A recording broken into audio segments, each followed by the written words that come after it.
செந்தமிழ் தேன் மொழியாள் நிலாவென சிரிக்கும் மலர்கொடியாள். அவர் இந்த ராயப்பேட்டா ஹெரோட் வீட்டில் இருக்கிற போது கிட்டத்தட்ட ஒரு 17 கார் வாசல்ல போட்டிக்கொள்ள நிற்குமா. வீட்டில் யானை, புலிக்குட்டி, சிம்பன்சி வச்சிருந்திருக்காரு. லைசன்ஸ்டு கன் வச்சிட்டு இருந்தாரு தாத்தா. நம்ம வீட்லயே அவர் வேட்டையாடினது புலி, வாசல்ல 2 பெரிய காட்டெரும்பு கொம்பு வச்சிருக்கோம், ஒரு மானோட கொம்பு வச்சிருக்கோம். மகாலிங்க காரு கொதிக்க கொதிக்க வெந்நீரை குடிப்பாரு. ரொம்ப பயமா இருக்கும் அவர்கிட்ட பாடுறதுக்கே. பக்கத்துல நின்னு அவர் வெத்தலை நிறைய போடுவார். நெய்யில மிளகு வெடிக்க விட்டு அதை போட்டு சாப்பிட்டு போவாரு. பாட்டி சொல்லியிருக்காங்க, அண்ணா அவருக்கு இப்பதான் மகமாயி போட்டி இருக்கு, 2 தண்ணி தான் விட்டுருக்கு. கவியர் சார் சொன்னாரா, நான் ரொம்ப சுத்தமானவன், நான் வரலாம் அப்படின்னு. பாட்டுக்காகவே இந்த படம் எடுக்கிறேன், உன்னை தவிர இதுல யாருமே நடிக்க முடியாது அப்படின்னு இருக்காரு. 5 படம் தொடர்ந்து எடுத்தாரு. லாஸ்டா ஒரு படம் எடுத்தாரு, தெருப்பாடகன்னு. அது லிட்ரலா தாத்தா அதை தெருவுக்கே கொண்டு வந்துருச்சு அப்படின்னு சொல்லுவாங்க. 17 கார் வச்சுட்டு இருந்தவருக்கு போர்ட்டிகோல ஒரு கார் இல்லையா ஸ்டுடியோ போறதுக்கு. உடனே சாவியை கையில கொடுத்து 1001 ரூபா அட்வான்ஸை கொடுத்து காரை வச்சுக்கோனா எல்லாம் போனா கூட அவரோட குரலுங்கிற சொத்து அவர்கிட்ட இருந்திருக்கு. அவள் செந்தமிழ் தேன் மொழியாள், நிலாவென சிரிக்கும் மலர் கொடியாள். வணக்கம். வணக்கம். தமிழ் சினிமாவில் கோலோச்சிய மிகப்பெரிய ஜாம்பவான் உங்களுடைய தாத்தா டிஆர் மகாலிங்கம் ஐயா அவர்கள். அவருடைய பேத்தியா இருக்கிறதுல பெருமையா இருக்கு உங்களுக்கு? பெருமை ஒரு பக்கம் இருக்கு, இன்னொரு பக்கம் பொறுப்பு ஜாஸ்தி இருக்கு. எங்கேயும் அவரோட பேரு கெட்டு போகாம காப்பாற்றணுங்கிற ஒரு கடமையும் பொறுப்பும் எனக்கு இருக்கு. அஃப்கோர்ஸ் எஸ், அவ்வளோ பெரிய ஒரு மகானோட பேத்திங்கிறது கண்டிப்பாவே ஒரு பெருமையான விஷயம் தான். ஐயா மறைஞ்சு கிட்டத்தட்ட 48 வருஷம் ஆயிடுச்சு. 1978 அவங்க காலமானாங்க. அப்போ என்ன வயசு இருக்கும் உங்களுக்கு? 7 வயசு. எனக்கு 8வது வயசு ஆரம்பம், 7 வயசு. உங்களுக்கு இப்போ 7 வயசு ரொம்ப சின்ன குழந்தை தான். அப்போ ஓரளவுக்கு விவரம் தெரிஞ்சிருக்கும். தாத்தாவோட பழகிறதுக்கான நெருங்கி பழகிறது வாய்ப்பு இருந்துச்சா உங்களுக்கு? அப்போ நான் வளர்ந்ததெல்லாமும் அங்கதான். எப்பவுமே ஏதான ஒரு விசேஷமோ எதுவானாலும் நாங்கள் அங்கே தாத்தா வீட்டுக்கு தான் போவோம். ஏன்னா மதுரையில் இருந்தோம். நாங்கள் மதுரையிலேருந்து எப்போதுமே சோழவந்தான் போகிறது தான் வழக்கம். அண்டு தாத்தா மறைவுக்கு அப்புறம் ஒரு 10 வருஷம் ஃபுல்லாகவே மாமா தான் வளர்த்தாரு, மாமா மாமி தான் வளர்த்தாங்க.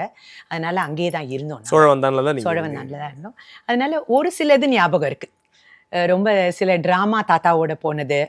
அதுக்கப்புறம் அவர் ஒரு பெரிய ஒரு சேர் ஒன்று இருக்கும் ஹாலில். அவர் வெத்தலை நிறைய போடுவார். அந்த ஹாலில் அவர் உட்காந்துருந்தாரு. முன்னாடி ஒரு அந்த வீடே பிரம்மாண்டமாக கட்டியிருப்பாரு. அந்த ஹாலில் உட்காந்துருந்தாருன்னா அவர் கொல்லப்புறம் வரல என்ன நடக்குதுன்னு அங்கே எதிர்க்க ஒரு கண்ணாடி இருக்கும், அதில் அவர் பார்க்கறதுக்காக.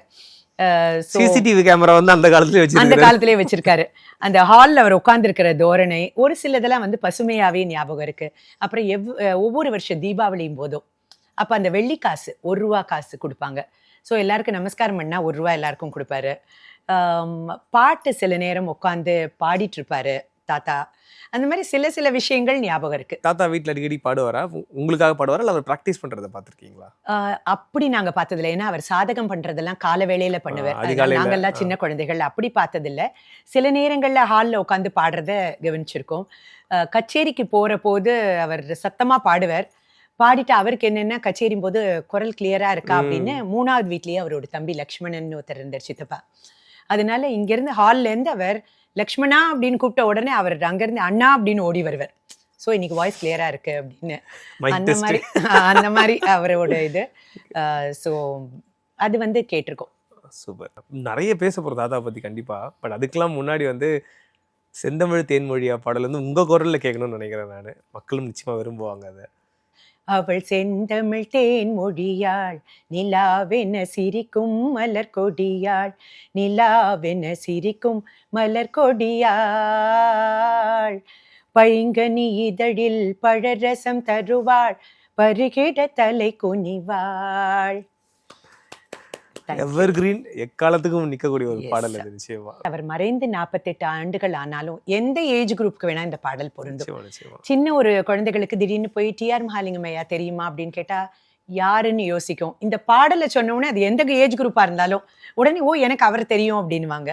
ஸோ அது அவரோட ரொம்ப ஒரு அந்த இசை அந்த குரல் எல்லாமே வந்து அது அமைஞ்சது நிச்சயமா. சில குரல்களுக்கு தான் ரீப்ளேஸ்மெண்ட்டே இருக்காது. இப்போ டிஆர்எம்மோட குரல் வந்து எல்லாருக்கும் அப்படி அவர் தெரிஞ்ச அத்தனை பேருக்குமே இப்போ அந்த பாடல் உட்பட தெரியும். அது ஏன்னா அந்த கணீர் குரலுக்கு ரீப்ளேஸ்மெண்ட்டே கிடையாது. நீங்களும் சொன்னீங்க எனக்கே ரசிகையா எனக்கு அதுதான் முதல்ல ஞாபகம். அதுக்கு என்ன இப்போ வந்து எங்களுக்கு தெரியாத விஷயங்கள் அந்த வாய்ஸ்க்கு சீக்ரெட் இருக்கும்ல, அவர் அதை எப்படி கேரி பண்ணாரு? அது வந்து அவருக்கு இயற்கையா அமைஞ்சதுன்னு தான் சொல்லணும். குழந்தையிலேருந்து மெயின்டைன் பண்ணணும்னு ஒன்று இருக்கும் இல்லையா? மெயின்டைன் பண்ணும். பட் அவர் வந்து அதாவது ஐஸ் அந்த மாதிரி இதெல்லாம் சாப்பிட மாட்டார், வெந்நீர் தான் குடிப்பார். இன்ஃபேக்ட் சுசீலா மாவை வந்து தாத்தாவோட 98th பர்த்டேக்கு கூப்பிட்டுருந்தேன். அப்போ வந்து சென்னையில் தான் நடத்தினேன் நான். வந்தபோது அவங்க சொன்னாங்க, மகாலிங்க காரு வந்து அப்படியே வெந்நீரை கொதிக்க வெந்நீரை குடிப்பாரு, எனக்கு நிக்கிறதுக்கு. அப்பெல்லாம் ஒரு மைக்கில் ஆடை கட்டி வந்த நிலவோ பாட்டெல்லாம் சுசிலமா நிறைய பாடல்கள் பாடியிருக்காங்க தாத்தாவோட, எல்லாமே ஹிட்டு. அப்போ வந்து ரொம்ப பயமா இருக்கும் அவர்கிட்ட பாடுறதுக்கே, பக்கத்துல நின்று. அவர் சாதாரணமாக தான் இருப்பார், ஆனால் நம்மளுக்கு அவர் பெரிய பாடகர், அவருக்கு முன்னாடி பாடுறது அப்படின்னு. வெந்நீர் தான் குடிப்பார் தாத்தா. இப்போ நான்லாம் அப்படி கிடையாது, கச்சேரியும் போது கூட ஐஸ்கிரீம் சாப்பிடக்கூடிய ஒரு ஆள். ஆனால் அவர் அதுக்கான ஒரு இது பண்ணி, அதேமாரி எங்கள் வீட்டில் வந்து அவருக்கான ஒரு லேகியம் பண்ணி எல்லாமே ஃப்ளாஸ்கில், ஒரு ஃப்ளாஸ்க்கு வந்து அது ரெட்டை ஃப்ளாஸ்காக இருக்கும், ஒன்றில் வெந்நீர் ஒன்றில் பால், அதே மாதிரி ஒரு லேகியம் ஒன்று த்ரோட்டுக்காகவே பண்ணுவாங்க வீட்லேயே. அதெல்லாம் வந்து தாத்தா அதே மாதிரி மிளகும் இதுவும் நெய்யும், அது நான் அதை ஃபாலோ பண்ணிக்கிறேன். அந்த நெய்யில் மிளகு வெடிக்க விட்டு அதை போட்டு சாப்பிட்டு போவார். ஸோ அந்த மாதிரி அவரோட குரல் அவர் பார்த்து பராமரிப்பு கண்டிப்பா எப்போதுமே உண்டு. அதுலேருந்து அவர் தவறவே மாட்டார். சூப்பர். எம்ஜிஆர் சிவாஜியாராக்கு முன்னாடி சூப்பர் ஸ்டார்ஸாக ஜொலிச்சவங்க வந்து முக்கியமானவர் டிஆர் மகாலிங்கம் ஐயா. என்ன மாதிரியான புகழில் இருந்தாங்க நீங்கள் கேள்விப்பட்ட கதைகள், உங்களுடைய மாமா மூலமா உங்கள் அம்மா மூலமா நீங்கள் கேள்விப்பட்ட கதைகள்? அதாவது ஒரு காலகட்டத்தில் இந்த 40s to 60s வந்து அவர் வந்து கோலோச்சினார்னு தான் சொல்லணும்.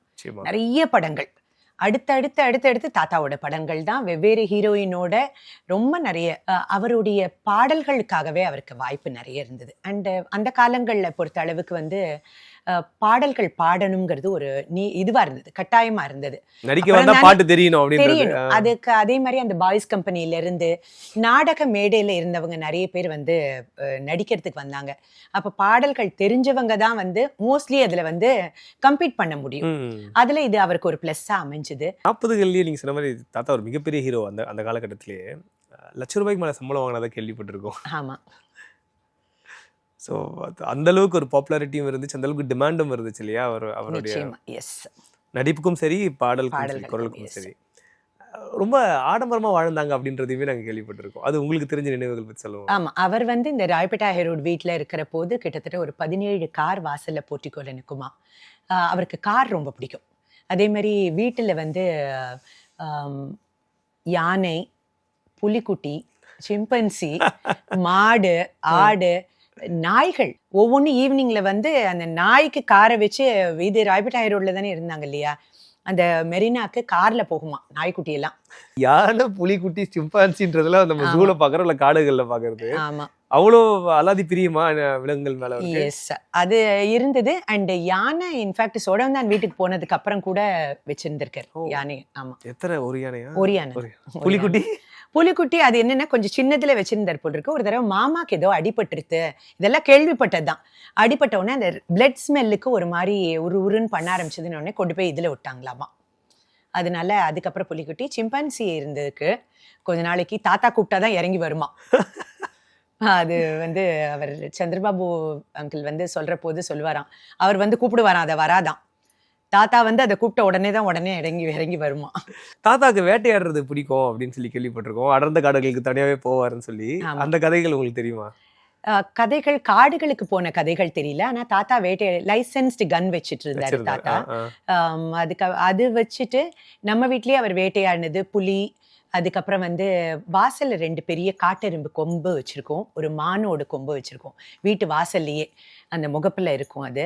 அதனால அவருக்கு அது ரொம்ப பிடிச்ச விஷயம் அப்படின்னு. அதாவது தாத்தாவை பொறுத்தளவு எப்போதுமே நான் ஒரு வியக்கிற விஷயம் என்னன்னா, அவர் நிறைய படிக்கல, அதாவது பள்ளிக்கூட படிப்பு படிக்கல. ஆனா வந்து அவங்க அப்பா வந்து வேத அத்தியாயனம் பண்ண ஒரு பெரிய கனபாடிகள் குடும்பத்துல பிறந்தவர் அவர். அவர் வந்து வேதங்கள் ஃபுல்லா கத்துட்டு இருக்காரு. கிட்டத்தட்ட தாத்தாவே நிறைய லாங்குவேஜ் பேசுவாராம். வீட்டுக்கு நிறைய பேர் தெலுங்கு, கன்னடா, மலையாளம், எல்லா லாங்குவேஜுமே எப்படி கத்துட்டாரு, என்ன எதோட எந்த டைம் அவர் கத்துக்கிட்டாரு? ஏன்னா அவர் ஆரம்ப காலகட்டத்தில இருந்தே வந்து ரொம்ப பிஸியா இருந்தாரு. ஃபிலிம்ஸ்ல எல்லாமே நேரம்லாம் எங்க வந்தது, எப்படி கத்துட்டாரு அப்படிங்கிறது தெரியல. அதனால எது ஒரு உந்து சக்தியா இருந்து அவருக்கு வந்து அந்த வேட்டையாட போனாருன்னு தெரியல. பட் அவருக்கு அது ரொம்ப பிடிச்ச விஷயம். இவ்வளவுக்கு மத்தியில இதையும் பண்ணிருக்காரு. அவருக்கு ரொம்ப பிடிச்ச விஷயம். வெச்சா குறி தப்பாதாமே அது. ஆமா அப்படின்னு நான் கூட கேள்விப்பட்டிருக்கேன். ஓகே. 13 வயசுல நடிக்க வந்துட்டாரு இல்லையா? ரொம்ப 37 36லயே நடிக்க வந்துட்டாரு. 34ல நடிக்க வந்துட்டாரு. ஓகே.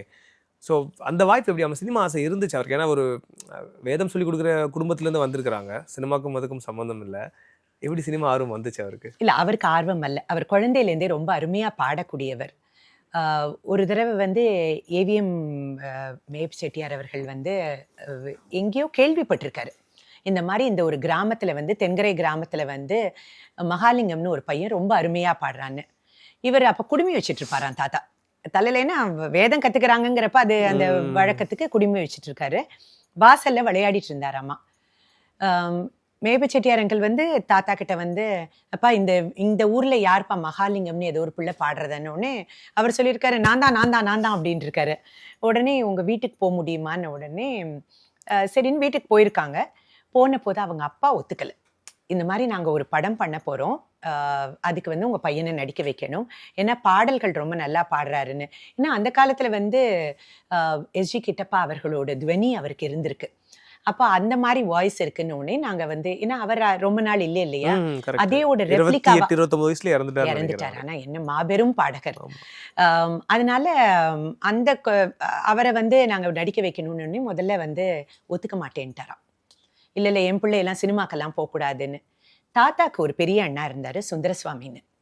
அவர் வந்து என்ன சொல்லியிருக்கார், அப்பா நீங்க இந்த மாதிரி பேசாதீங்கோ, நம்ம குடும்பம் எப்போதுமே, அவங்களாம் ஒரு சாதாரண குடும்பத்தில் இருந்திருக்காரு, லிங்கத்தை வந்து நீங்கள் அனுப்புங்கோ அப்படின்னு சொல்லி அவர் ரெக்கமெண்ட் பண்ணி, அவர் தான் கூட நிறைய அவரோட டிராவலில் அவர் இவ்வளவு தூரம் வந்ததுக்கு ஒரு மெயினான காரணம் வந்து பெரிய தாத்தா.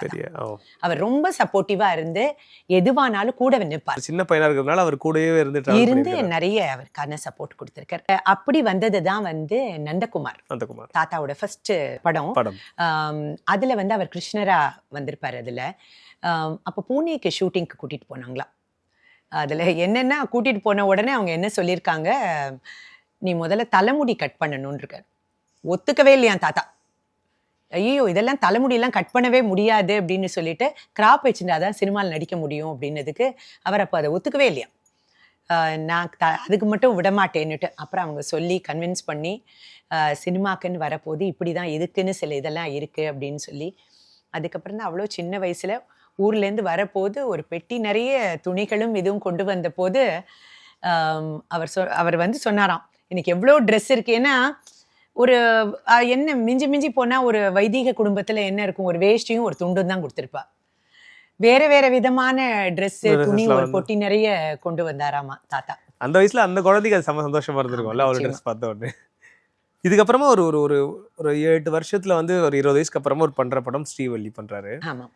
அந்த படம் அகைன் ஒரு பெரிய ஹிட் ஏவிஎம்மோடது. அது காயாத கானகத்தே அந்த பாடல் அகைன் நம்ம செந்தமிழ் தென்மொழியை சொல்றோமோ, இந்த 2 வரி எல்லாருக்குமே டக்குன்னு ஞாபகம் கேட்டுருப்பேன். பிற்காலத்தில் நிறைய படங்கள் இதை யூஸ் பண்ணுவாங்க. டிராமான் செட்டப்னு வரும்போது முதல் பாடல் முதல் வரி இதுதான் வரும்.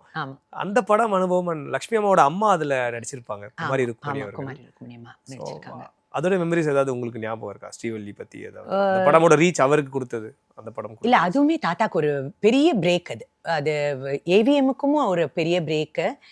இன்ஃபேக்ட் நந்தகுமார் பல்வேறு மொழிகள்ல எடுத்தாங்க, ஆனா அது அந்த அளவுக்கு ரொம்ப சூப்பர் டூப்பர் ஹிட் ஆகல.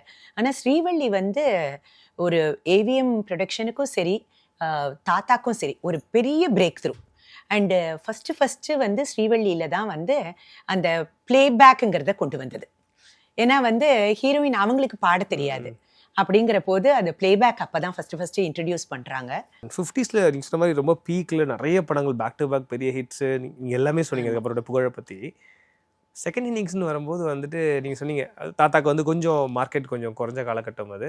இப்போ கண்ணதாசன் ஐயா வந்து மாலையிட்ட மங்கையர் படத்தை ப்ரொடியூஸ் பண்ணி அது விஷயத்தை அது எப்படி நடந்துச்சு அந்த ஹோல் ஸ்டோரி? அது இல்லை, தாத்தா வந்து எல்லாருக்கும் வரக்கூடிய ஒரு ஆசை தான். அவர் வந்து என்ன பண்ணிட்டாருன்னா ஒரு 5 படம் தொடர்ந்து எடுத்தார் சுகுமார் ப்ரொடக்ஷன்ஸ் வச்சு. அதில் பாடல்கள் எல்லாமே சூப்பர் டூப்பர் ஹிட்டு. ஆனால் வந்து அவரோட டைம் சரியில்லையான்னு தெரியல. அவருக்கு அந்த 5 படத்தில் வந்து லாஸ்ட்டாக ஒரு படம் எடுத்தார், தெருப்பாடகன்னு. அது வந்து லிட்ரலாக தாத்தா வந்து அதை தெருவுக்கே கொண்டு வந்துருச்சு அப்படின்னு சொல்லுவாங்க. அதுலேயும் பாடல்கள் நல்லா இருக்கும், ரொம்ப அருமையான பாடல், எல்லாத்துலேயுமே பாட்டு நல்லா இருக்கும். பட் அவரோட நேரம் சரியில்லாத காரணத்தினால அது வந்து ரொம்பவே நொடிச்சு போகிற லெவலில் ஆயிடுத்து. அண்டு நீங்கள் பார்த்தீங்கன்னா அந்த காலகட்டத்தில் he is totally out of the industry. இதெல்லாமே 50ல் புகழின் உச்சத்தில் இருக்கும்போது தயாரிப்பில் இறங்கினாரு, முடிச்சுட்டு. அதுக்கப்புறம் வந்து அது ரொம்பவே ஒரு பெரிய ஒரு பிரேக் த்ரூ அவருக்கு. அது வந்து அவருக்கு வந்து ஒரு பெரிய அடியாகவும் ஆயிடுது. ஆனால் அவர் அதுக்கெல்லாம் சலிக்கலை. அவருக்கு அந்த மாதிரி சினிமா படங்கள் தான் இல்லை. ஆனால் என்றைக்குமே அவரோட ட்ராமாவையும் அவருடைய கச்சேரிகளையும் அவர் விடவே இல்லை. சினிமாவில் இல்லையே ஒழிய ட்ராமா கச்சேரி தொடர்ந்து பண்ணிகிட்டே தான் இருந்தார் அவர். எனக்கு தெரிஞ்சு அந்த கேலண்டர் ஃபுல்லாக சீல் பண்ணியிருப்பாங்க, ஒரு நாள் கூட கேப் இருக்காது. பிஸியாகவே தான் இருந்தார், ஃபுல்லாகவே தான். அதில் இந்த ஸ்பெஷல் ட்ராமாலாம் போயிட்டு வந்துட்டு உடனே ஒரு 2 மணி நேரம் தூங்கிட்டு கிளம்பி போன காலங்கள்லாம் இருந்திருக்கு. அதனால அதுக்கப்புறம் வந்து அவர் கொஞ்சம் ரொம்ப டவுனில் இருந்துட்டு அப்போ தான் வந்து கவியரசர் அவர்கள் வந்து ஒரு நாளைக்கு வீட்டில் எதேர்ச்சியாக பாட்டிக்கு ஃபோன் பண்ணியிருக்காங்க.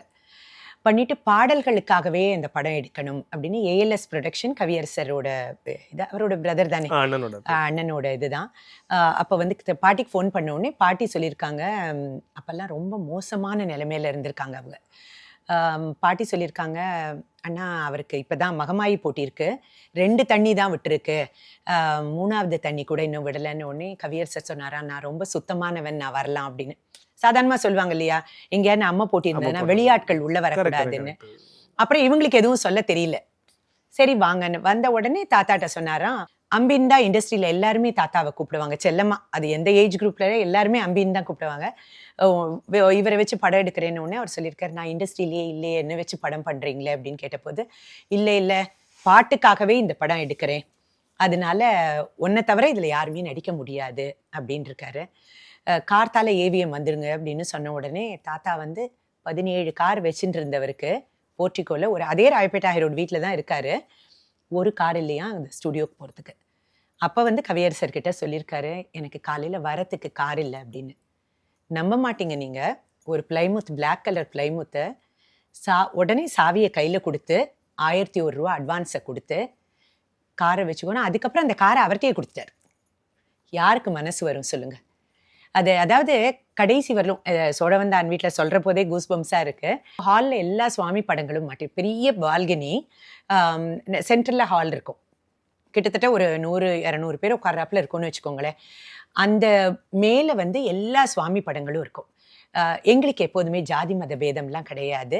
அதனால எப்போதுமே நாங்கள் நாகூர் போவோம், வேளாங்கண்ணி போவோம், எல்லாம் தாத்தா காலத்துலேருந்து. அதனால நம்ம வீட்டில் எல்லாருக்குமே ஒரே மாதிரி வச்சு சாப்பாடு போடுறது. யார் வந்தாலும் முதல் வார்த்தை, தாத்தா வீட்டுக்கு யார் உள்ளே வந்தாலும் சாப்பிட தான் சொல்லுவாங்க. அது எந்த வேலையாக இருந்த கார்த்தாலையான டிஃபனோ மத்தியானம், அதை இன்னும் அந்த பாரம்பரியம் தொடர்ந்துட்டே தான் இருக்குது. யார் வீட்டுக்கு வந்தாலும் முதல் வார்த்தை சாப்பிட்டையான்னு தான் கேட்பாங்க, சாப்பிடுங்கன்னு தான் சொல்லுவாங்க. அதனால எந்த ஒரு பாகுபாடுமே இல்லாத அந்த தெய்வங்களுக்கெல்லாம் ஒப்பா கவியரசரோட படத்தையும் மாட்டிருப்பாங்க. அவர் வந்து என்னைக்குமே அவரை நினைக்கிறது. அண்ட் உங்களுக்கு தெரியாது இல்லை, மாலையிட்ட மங்கையில் எல்லா பாட்டுமே ஹிட். அதில் வந்து செந்தமிழ் தேன்மொழியால் சொல்லவே வேண்டாம், திராவிட பொன்னாடே டைட்டில் சாங், அது ஒரு பயங்கரமான ஹிட். அதை தாண்டி அந்த ஒரு படத்தில் வந்து எம்எஸ்வி ஐயா வந்து போட்டிருக்காரு அந்த டியூனு, நானின்றி யார் வருவார்னு ஒரு பாட்டு. அது தாத்தா வந்து பேஸில் பாடியிருக்கிற பாட்டு. ஏபி கோமலாமாவோட தாத்தா பாடியிருக்கிறது வந்து அந்த பேஸ் எதுலேயுமே பாடலை. ஆனால் அந்த பாட்டு கேட்கறதுக்கு ரொம்ப ஈஸியான பாட்டாக இருக்கும், பாடுறது ரொம்ப கஷ்டம் அந்த பாட்டு. அதனால எல்லாமே ப்ளஸ்ஸாக அமைஞ்சுது. சிச்சுவேஷனுக்கு ஏற்ற மாதிரி அந்த பாட்டு இருக்கும்ல, நானின்றி யார் வருவார்னு சொல்லிட்டு அவங்க தேடும் போது யார் வந்திருக்கீங்கன்னு பார்க்கும்போது அந்த பாட்டு இருக்கும். எஸ், ரொம்ப அருமையான ஒரு பாட்டு. அதில் எல்லாமே அவருக்கு அமைஞ்சுது. அதுக்கு அடுத்தது திரும்பி அதே மாதிரி பீக்குக்கு போயிட்டார். எது 58 எது 58ல வந்தது இல்லைங்களா? ஆமா 58. அது வந்து அது முடிஞ்சிட்டு அடுத்து திருப்பி புக்கிங் தாத்தாக்கு திரும்பி மீண்டும் அது செகண்ட் இன்னிங்ஸ்ல திருப்பி அவரோட என்ன எல்லாம் போனா கூட அவரோட குரலுங்கிற சொத்து அவர்கிட்ட இருந்தது. கரெக்ட். அதனால அதை வச்சு அவர் முன்னாடி வந்தாச்சு. தாத்தாவோட அந்த லாஸ் பத்தி சொன்னீங்க, ஃபினான்ஷியலா டவுன் ஆயிட்டாங்கன்னு சொல்லி. ஏன் தயாரிச்சாங்கன்றது கேள்விப்பட்டிருக்கீங்களா நீங்க? எல்லாருக்கும் இருக்கக்கூடிய ஆசைதான். கொஞ்சம் அந்த காலகட்டத்துல நிறைய பேர் அந்த தப்பு பண்ணியிருக்காங்க. அது வந்து படங்கள் நடிச்சுட்டே இருக்கிறப்பயே திடீர்னு ஒரு டைரக்டர் ஆகணும், ஒரு தயாரிப்பாளர் ஆகணும் தாத்தா அப்படிங்கறதெல்லாம். டைரக்ட் பண்ணிருக்காங்கல்ல. ஆமா, அவர் எல்லாமே அவர்தான் பண்ணினார். அவர் ப்ரொடக்ஷன்ல அவரே டைரக்ட் அவரே பண்ணி ஆமா அது பண்ணினாரு. சோ இது வந்து எல்லாரும் பண்ணக்கூடிய ஒரு தப்பா அந்த காலகட்டத்துல இருந்திருக்கோன்னு நினைக்கிறேன் நானு.